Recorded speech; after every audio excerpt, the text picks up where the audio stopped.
Sa laing balita, DI ordinansa kalabot sa Freedom of Information aprobado na sa Junta Provincial. Ni Reports Gregi Magdadaro. Live report.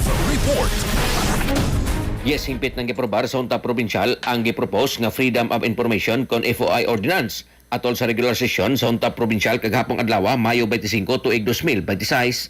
Ang mga ordinansahon mo'y nagsilbing ni paluyo karon sa executive order kon iyo nga gilagdaan ni Governor Pamela Pambari IV atol sa unang adlaw siyang paglingkod isip gobernador sa probinsya sa Sugbo.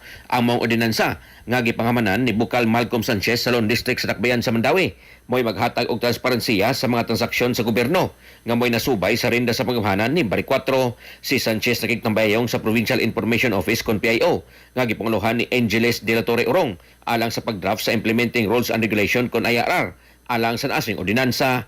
Ang mga ordinansa na subay usab sa flagship project sa PIO. Mausab kini ang labing higayon nga kagamhanan sa probinsya sa Piduso kalabot niini. Sa iyang bahin si Orong may padayag sa minangdanon kapapil sa PIO sa pagpatuman sa mga ordinansa. Diin iyang gimugatan ang tulo ka mga lakang aron masiguro ang magpalampusong pagpatuman niini sama sa paghimo og mga lagda, pag-train og mga FOI personnel o pagpalig-on sa information dissemination kalabot sa mga ordinansa gawa sa pagpromote sa transparensiya. Gibutyag usab ni Orong nga si Governor Pamela Pambari IV nang usog nga institutionalize ang FOI aron usab malkontra ang pagpakatap sa fake news o misinformation.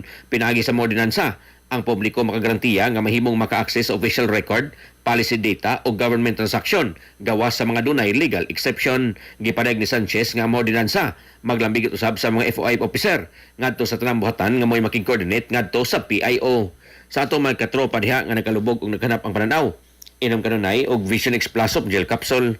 Gumikan kay kini kumpleto sa mga phytonutrients nga moprotektar sa itong mga mata. Aduna kini lutein, beta-carotene, vitamin A ug zeaxanthin.